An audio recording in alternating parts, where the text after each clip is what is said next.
enw i yw Evie Middleton. Rwy'n 14 mlwydd oed ac rydw i eisiau dyfodol. Ddim jyst i fy hun, ond i pawb arall ac phopeth arall. Felly, beth sydd yn osgoi fi a phawb rhag cael dyfodol? Yr ateb, ni ein hun. Rydym yn dimistrio ein planed trwy defnyddio gormod o adnewyd naturiol ac drwy tanglo fo mewn ein sbwriel, yn enwedig plastig. Rwy'n barod wedi gwneud llawer i lledaenu'r gair ac cymryd cyfrifoldeb fy hun, ond rydw i dal yn cwffio oherwydd mae newidiadau mawr angen digwydd mwyn sicrhau dyfodol i ni ac y planed ei hun. Felly dyma fy sgwrs, yn trafod problem fawr o dwi'n credu'n cryf ynddo, plastig. Y cysyniad cydd o plastig. Plastig. Mae'n air dadleuol. Ydy o'n meddwl defnydd rhad ac cyfleus, neu dyfeisiad y diafol? Yn greiddiol, roedd y term plastig yn meddwl, roedd o'n term am grŵp fawr o defnyddiau, polymers. Yn greiddiol, roedd y term plastig yn meddwl pliable ac cael ei siapio, ond roedd mae'n term am polymers.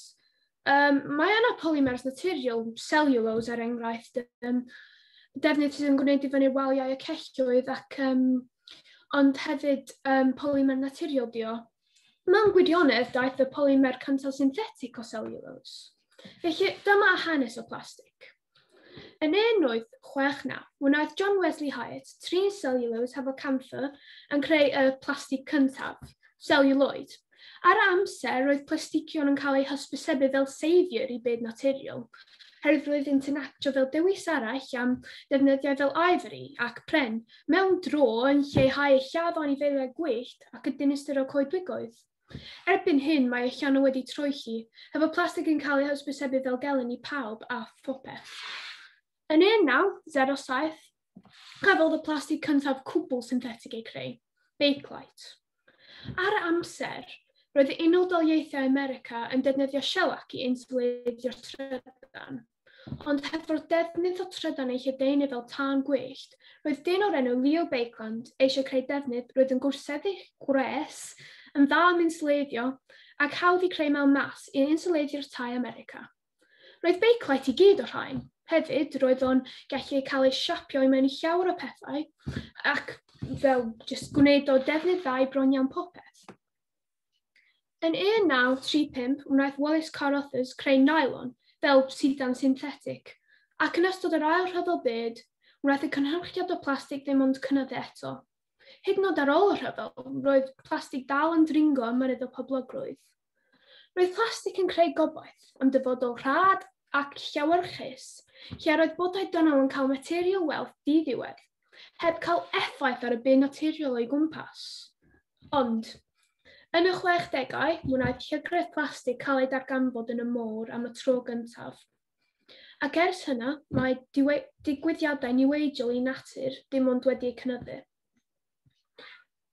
Yn ystod y 70au ac 80au, wnaeth pryderon am plastig ddim ond tyfu, wrth i pobl dechrau gweld mwy ac mwy o sbwriel ar y strydoedd ac yn y môr. Yn yr 80au, wnaeth ailgylchu dod ymlaen, ac ddim ond wedi cynyddu ers hynna. Ond ymdrech i ailgylchu mwy, dim ond llai na treian o plastig sydd yn cael ei ailgylchu yn yr UK. Mae poblogrwydd plastig ddim ond wedi bod yn lleihau, yn enwedig yn blynyddoedd diweddar. Ond yn gyferbyn, mae cynhyrchydd plastig wedi ei cynyddu o 2.3 miliwn tynnell yn 1950 i 1.62 miliwn tynnell yn 2015.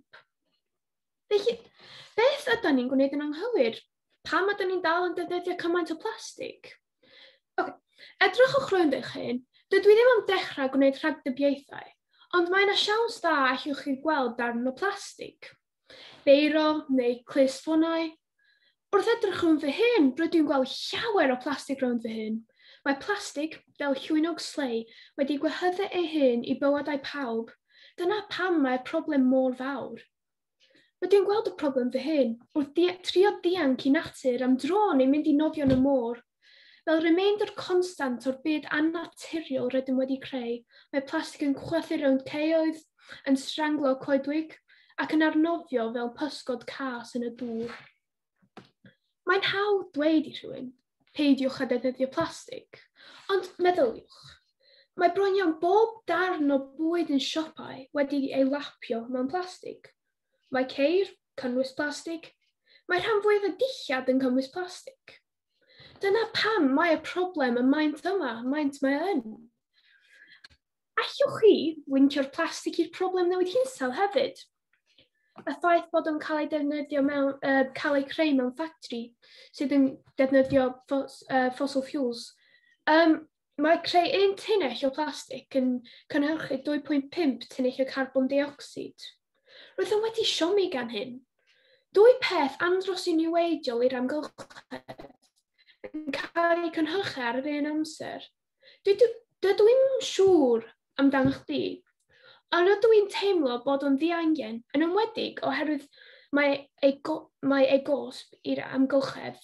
Felly, mae plastig yn greiddiau i llawer o problemau amgylcheddol. Rydyn ni'n gweld ar y munud. Ond hefyd, mae'n gallu bod y datrysiad. Os ydyn ni'n cael gwared o plastig, bydd newid hinsawdd hefyd yn lleihau. Mae'r effaith mae plastig yn cael ar ein planed yn mawr. Mae'n enfawr. Yn 2009, roedd 8 miliwn darn o plastig yn mynd i'r môr pob dydd. Rwan, 12 mlynedd wedyn, mewn byd sydd yn datblygu'n parhaus. Mae'r ffigwr yn unimaginable. Dydw i ddim eisiau meddwl amdano fo, herwydd maent yn mor digaloni. Mae'r problem yn llawer o dwfnach na jyst plastig yn anofio yn y môr. Dwi'n siŵr byddwch wedi clywed am yr adar yn bwyta plastig, ond rydw i eisiau fel uwchleuo'r problem ac y maint o'r trychinad yma. Mae ymchwil yn awgrymu bod erbyn 2050 bydd 99% o adar môr yn bwyta plastig. Mae'r effaith o adar môr yn bwyta plastig, mae'n torri'ch calon, mae'n torri calon fi. Mae rhai adar yn marw'n sydyn hefo punctures i organau o plastig miniog, ond hefyd mae rhai yn bwyta plastig teimlo'n llawn, herwydd maent yn meddwl bod o'n bwyd ac yn meddwl bod o'n cadw nhw'n llawn ac yn creu maeth iddyn nhw. Ond maent yn diweddu fyny, maent yn marw o newyn oherwydd does gan y plastig yma ddim maeth. Mae rhai adar môr hyd yn oed ddim yn cyrraedd oedolaeth oherwydd mae adar yn bwyta ei babis hefo plastig. Ond ddim y bai adar di hyn. Bai ni di o. Mae'r plastig yn gallu edrych fel bwyd ac arogli fel bwyd, ond mewn reality, llofrydd di o yn cuddio. Bob blwyddyn mae 100,000 mamaliaid môr ac crwbanod ac 1 miliwn adar y môr yn cael ei lladd gan plastig. Ond eto, mae'r problem yn mwy cymhleth. Ydych chi wedi clywed am microplastics? Tarnau o plastig bach 5 mm neu llai. Ydych wedi clywed am plancton? Fy'n hwn eich bwyd hanfodol i llawer o creadurion y môr. Wel, dwi'n gallu dweud i chdi, mae microplastics wedi cael ei darganfod mewn plancton. Rydych yn gwybod bod rhywbeth yn anghywir pan mae sail i llawer o cadwyni bwyd yn y môr yn cynnwys plastig? Meddyliwch. Os ydy'r plancton yn cael ei bwyta gan pysgod, ac mae'r pysgod yna wedyn yn cael ei coginio, ac mwyn i person ei bwyta, mae'r person yna wedyn yn bwyta plastig. Ond, os da chi'n meddwl, da chi'n gallu ddianc microplastics gan ddim bwyta pysgod, da chi'n anghywir, herwydd mae microplastics hyd yn oed wedi cael ei darganfod yn ein dŵr yfed. Felly, lle ydy microplastics yn dod o? Yn cyntaf, ac probably mwyaf obvious, mae darnau mawr o plastig yn torri i lawr a creu microplastics. Ond hefyd, cofiwch beth wnes i dweud am plastig bod yn bob man. Mae rhai pasiau dannedd ac exfoliants i'r gwyneb yn cynnwys microplastics. Mae fleece hyd yn oed yn cynnwys microplastics. A wrth golchi fleece, da chi'n gallu gadael 2,000 darn o ffibrau plastig i'r amgylchedd ac i'r môr. Felly, dydy na ddim ffordd i dianc ar anghenfil yma mae pobl wedi ei creu. Mae'n hawdd i fi dweud wrthoch bod yna datrysiad i'r problem, trwy actiau syml gallwch wneud adref fel ailgylchu plastig. Ond mewn gwirionedd, dydy hwnna jyst ddim digon ailgylchu. Gret. Ac yndi, mae ganddo rhyw faint o effaith positif ar yr amgylchedd. Ond os rydych yn meddwl amdano, mae plastig ddim ond yn cael ei meltio nôl i lawr, yn pwyru mwy o carbon dioxide i'r awyr. Y newid da ni'n angen yw newid mawr, newid i fel diwedd i cynhyrchiad o plastig. Ac yr unig ffordd rydym yn gallu gwneud hwnna yw trwy stopio prynu plastig. Oherwydd os ydy cwmnioedd yn gweld yr angen i plastig i lleihau, bydd nhw'n cynhyrchu llai ohono fo. Ond eto, fel nes i dweud yn cynnar,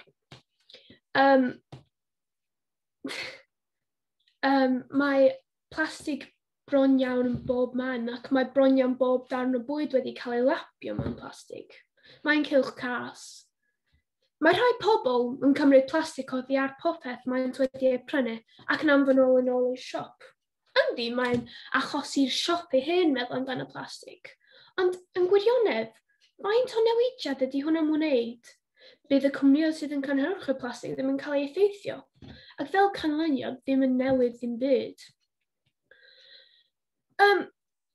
Ond mae pigo sbwriel yn ffantastig, ac yn stopio llawer o plastig rhag niweidio'r amgylchedd.